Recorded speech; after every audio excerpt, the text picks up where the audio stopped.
Hello, my name is Quinlin Holder, and this is 11 by Sandra Cisneros.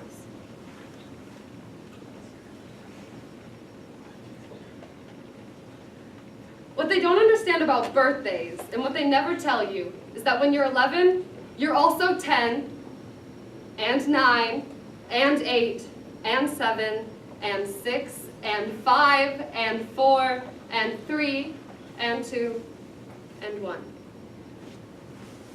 And when you wake up on your 11th birthday, you expect to feel 11, but you don't. You open your eyes, and everything's just like yesterday, only it's today.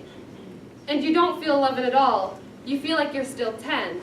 And you are underneath the year that makes you 11. Like some days you might say something stupid, and that's the part of you that's 10. Or maybe some days you might be scared and need to sit on your mama's lap, and that's the part of you that's 5. And maybe one day when you're all grown up, maybe you'll need to cry as if you're 3, and that's okay. That's what I tell Mama when she's sad and needs to cry. Maybe she's feeling 3. Because the way we grow old is kind of like an onion, or like the rings inside of a tree trunk, or like my little wooden dolls that fit one inside the other, each year inside the next one. That's how being 11 years old is. You don't feel 11, not right away. It takes a few days, weeks even, sometimes even months before you say 11 when they ask you, and you don't feel smart 11, not until you're almost 12. That's the way it is.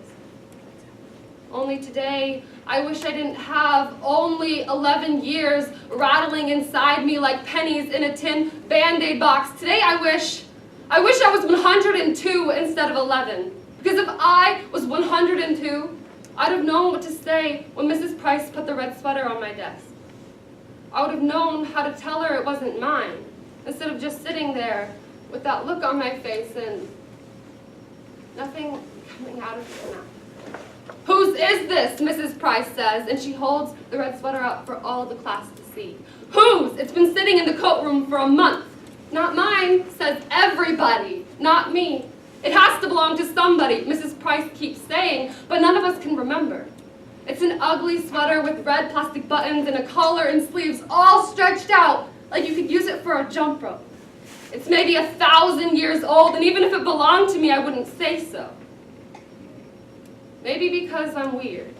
Maybe because she doesn't like me. That stupid Sylvia Saldivar says, "I think it belongs to Rachel." An ugly sweater like that, all raggedy and old, but Mrs. Price believes her. Mrs. Price takes the sweater and puts it right on my desk, but when I open my mouth, nothing comes out. That's not, you're not mine, I say in a little voice that was maybe me when I was 4. "Of course it's yours," Mrs. Price says. "I remember you wearing it once." Because she's older and the teacher, she's right and I'm not. Not mine, not mine, not mine, but Mrs. Price is already turning to page 32 and math problem number 4. I don't know why, but all of a sudden, I'm feeling sick inside. Like the part of me that's 3 wants to come out of my eyes, only I squeeze them shut tight and bite down on my teeth real hard and try to remember. Today I'm 11. I'm 11. Mama is making a cake for me for tonight. And when Papa comes home, everybody will sing happy birthday.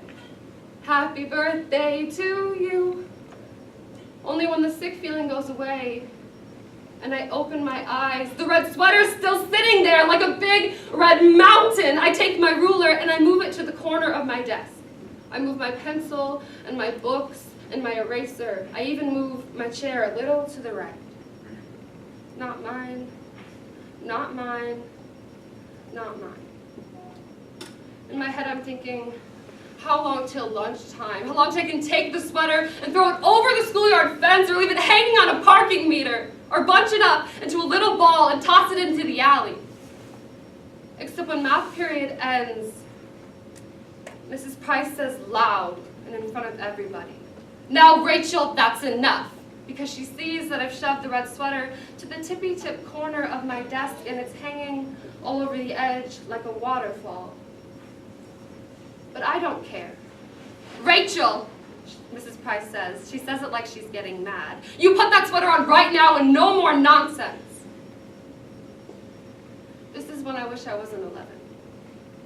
Because all of the years inside of me, 10, 9, 8, 7, 6, 5, 4, 3, 2, and 1, are pushing at the backs of my eyes as I put one arm through one sleeve of the sweater that smells like cottage cheese and the other arm through the other. And I stand there with my arms in front of me like the sweater hurts me, and it does, all itchy and full of germs that aren't mine. This is when everything I've been holding in since this morning, since when Mrs. Price put the red sweater on my desk finally lets go, and all of a sudden I'm crying in front of everybody. I wish I was invisible, but I'm not. I'm 11, and it's my birthday today. And all of a sudden I'm crying like I'm 3 in front of everybody. I put my head down on the desk and muffle my face in my stupid clown sweater arms. My face all red and spit coming out of my mouth because I can't stop the little animal noises from coming out of me.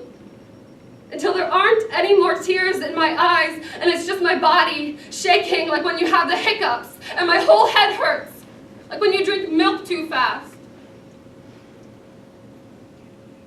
Except the worst part is right before the bell rings for lunch. That stupid Phyllis Lopez, who's even dumber than Sylvia Saldivar, says that she remembers the red sweater is hers.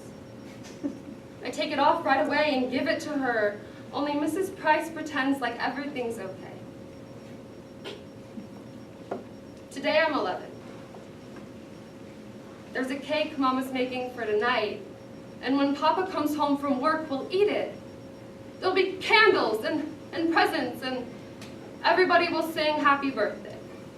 Happy birthday to you, Rachel. Only it's too late. I'm 11 today. I'm 11, 10, 9, 8, 7, 6, 5, 4, 3, 2, and 1. But I wish I was 102. I wish I was anything but 11, because I want today to be far away already. Far away like a runaway balloon. Like a tiny O in the sky. So tiny, tiny. You have to close your eyes to see it. Thank you.